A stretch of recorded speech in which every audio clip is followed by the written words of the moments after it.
The Kansas City Chiefs once again reminded the NFL why they are not only champions on the field, but also one of the most united locker rooms in sports. Following their convincing victory over the Chicago Bears on Friday, August 22nd, the scene inside Arrowhead Stadium shifted from a competitive battlefield to something resembling a music festival. The final whistle may have sealed the win, but what happened in the locker room after the game became the true headline. At the heart of the celebration was none other than Travis Kelce, the superstar tight end whose impact goes far beyond his catches and touchdowns. Kelce, wearing his familiar number 87 jersey, walked into the locker room with the swagger and confidence that have made him both a fan favorite and a leader.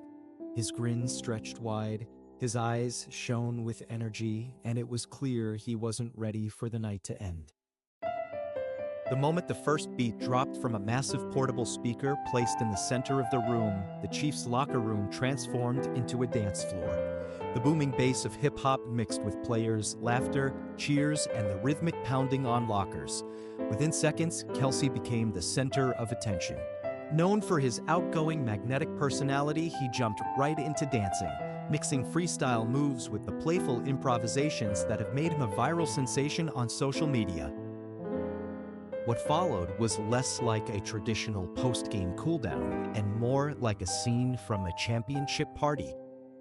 Patrick Mahomes, usually celebrated for his surgical precision on the field, took over DJ duties. With a grin, he scrolled through playlists and turned the volume all the way up.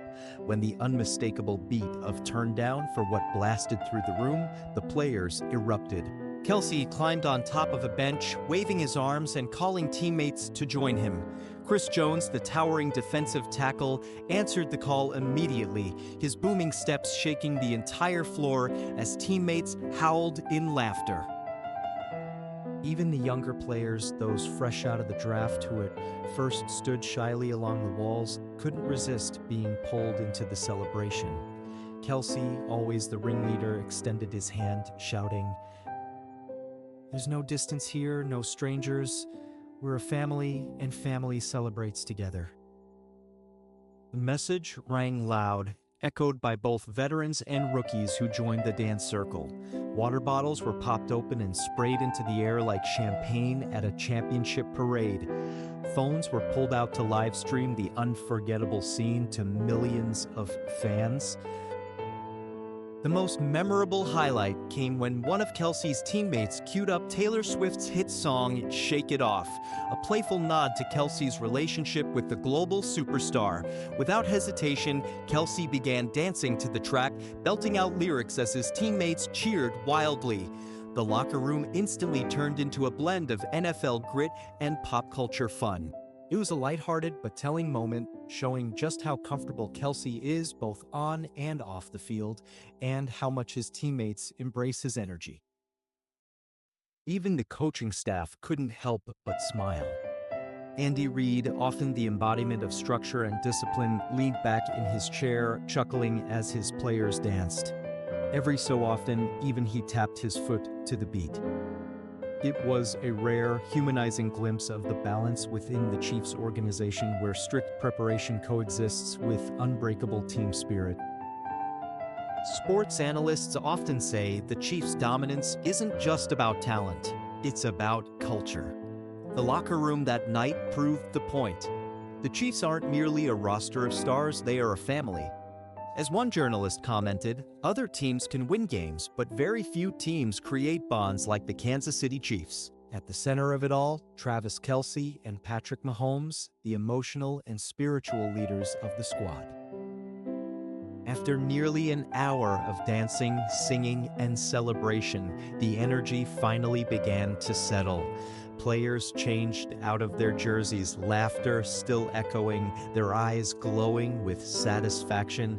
Kelce was one of the last to leave, slapping his teammates on the shoulders, snapping a few last photos, and reminding everyone, "We've got a lot of games ahead, but tonight we celebrate." The Chiefs' win over the Bears didn't just add another mark in the preseason column, it reinforced the culture of unity and joy that defines this team. And with that kind of chemistry, it's no wonder the Chiefs remain at the top of the NFL. Beyond the celebration, a deeper look. While the locker room scene grabbed headlines, the game itself and the matchups it offered carried significance. For the Bears, this preseason clash against the reigning AFC champions was more than just another exhibition. It was an opportunity to test their starters against the very best. Facing Mahomes and the Chiefs' first-string offense even briefly provided a rare yardstick for where Chicago truly stands. For the Bears' defense, the task was monumental. Whether Mahomes played just a series or two, or if backup Gardner Minshew stepped in, the challenge remained steep. Minshew, despite ups and downs in recent years, has shown flashes of brilliance with a career passer rating near 94 in his early seasons. Against him, Bears defenders like George Karlaftis and Jaquan Brisker had the chance to sharpen their skills. Karlaftis, with 24.5 sacks across his first 3 seasons, once again looked relentless, providing Chicago's offensive line with a true test. The Bears' offensive line, particularly Darnell Wright, faced scrutiny throughout training camp. Criticized for inconsistency, Wright needed to show speed, resilience, and NFL-level execution against the Chiefs' aggressive front.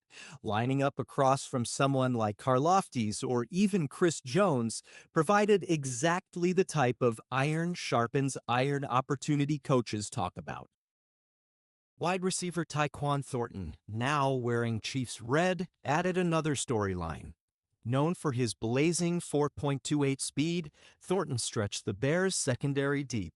For Brisker and company, keeping up with such separation posed both a challenge and an invaluable rehearsal for regular season competition. Then there was the inevitable attention on Kelce. Even in preseason, his presence forces defenses to account for him on every snap. For Bears linebackers and safeties, shadowing Kelce, even for a series, was like a masterclass in tight end coverage. As one analyst put it, if you can hold your own against Travis Kelce, you can hold your own against anyone. Other names added intrigue too.